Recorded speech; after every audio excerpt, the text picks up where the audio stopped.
Selamat datang di Novel Ria Official. Hai semua, saya Ria, penulis dan pembaca yang bersemangat. Di channel ini, saya akan berbagi cerita-cerita menarik, review novel, dan pengalaman membaca yang seru. Saya akan membahas berbagai genre, dari romance hingga fantasi, dan banyak lagi. Jangan lupa like, subscribe, dan aktifkan loncengnya agar kalian tidak ketinggalan cerita menarik lainnya. Terima kasih. Judul, Pasrah Demi Hutang Lunas. Bab 7. Retaknya benteng dingin yang membeku.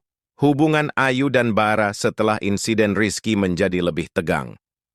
Bara semakin posesif dan jarang berbicara, sementara Ayu memilih diam, menjaga jarak, takut salah langkah yang bisa membahayakan ibunya. Suasana dingin itu mencapai puncaknya di suatu malam yang hujan badai. Bara, yang seharusnya pergi dalam perjalanan bisnis 2 hari, tiba-tiba kembali. Ia tampak kacau dan basah kuyup, yang sangat tidak biasa bagi Bara yang selalu tampil sempurna. Ia langsung masuk ke ruang kerjanya yang terkunci, tetapi kali ini, Bara lupa mengunci kembali pintunya. Ayu yang sedang berjalan melewati lorong, melihat pintu itu sedikit terbuka. Rasa penasaran mengalahkan rasa takutnya. Ia harus menguak luka Bara untuk memahami mengapa suaminya begitu kejam. Mengintip luka Ayu menyelinap masuk. Ruangan itu didominasi warna gelap dan aroma tembakau mahal. Di sana, Bara duduk di lantai, bersandar di lemari buku, memegang sebuah botol alkohol.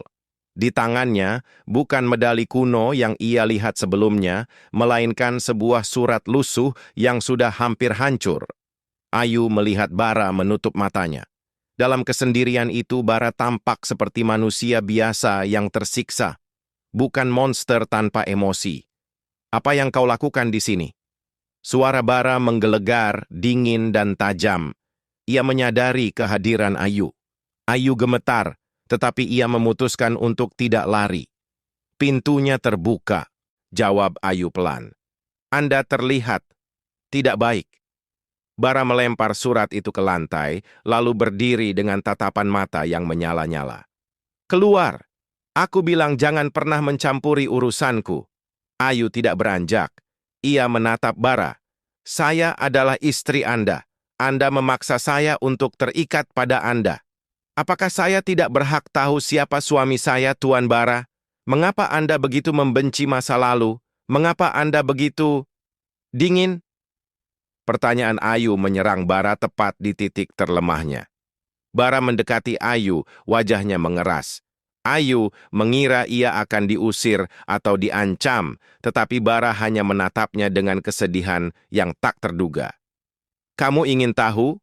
Bara menghela napas yang berat.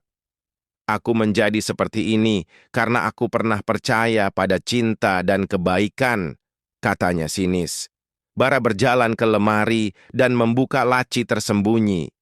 Ia mengeluarkan sebuah bingkai foto yang lebih besar, memamerkan foto ayah Ayu, Pak Hari, yang sedang tersenyum lebar di samping ayah Bara. Ayahmu, Bara menunjuk foto itu, adalah sahabat karib ayahku. Mereka merintis bisnis bersama, sampai ayahmu mencuri. Dia menjebak ayahku, menghancurkan perusahaan kami, dan ayahku meninggal karena malu dan serangan jantung. Sama seperti ayahmu. Ayu terperangah. Utang itu bukan hanya utang uang. Utang itu adalah utang darah dan pengkhianatan.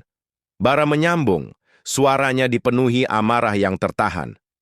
Aku menikahi kamu, Ayu, bukan hanya untuk uang. Aku melakukannya untuk pembalasan. Aku ingin mengambil sesuatu yang berharga darimu. Sama seperti ayahmu mengambil segalanya dariku. Kebenaran itu menyakitkan. Ayu tidak bisa marah, ia hanya bisa merasa kosong. Ia adalah alat balas dendam. Namun, entah mengapa, mendengar kejujuran Bara yang terlepas itu, Ayu tidak lagi melihat monster. Ia melihat seorang anak yang terluka. Ayu meraih surat lusuh di lantai.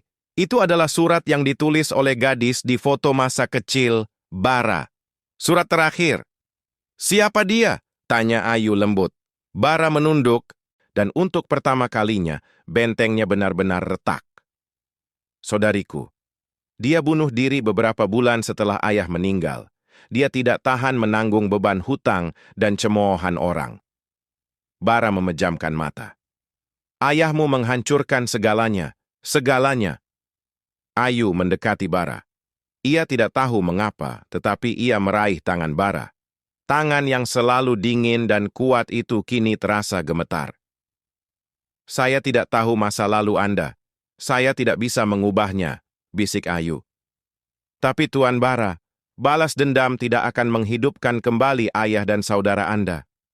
Ia hanya membuat Anda menjadi monster yang Anda benci. Bara tersentak.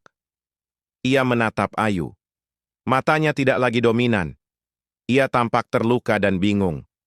Untuk pertama kalinya Bara melihat Ayu bukan sebagai objek pelunas utang, melainkan sebagai seorang istri yang mencoba menjangkau lukanya. Bara menarik tangannya dengan kasar, kembali ke wujudnya yang dingin. "Keluar! Jangan pernah masuk ke ruangan ini lagi, Ayu!" teriaknya. Ayu tahu, ia telah melewati batas. Tetapi ia juga tahu, ia baru saja melihat kebenaran Bara. Ia telah menemukan kunci untuk membuka benteng itu, meskipun dengan risiko besar. Ia tidak lagi sepenuhnya pasrah, ia kini punya misi, membebaskan suaminya dari kebenciannya sendiri. Terima kasih sudah mensupport channel ini. Jangan lupa subscribe, like, share, dan aktifkan loncengnya, agar kalian tidak ketinggalan cerita terbaru dari saya. Terima kasih.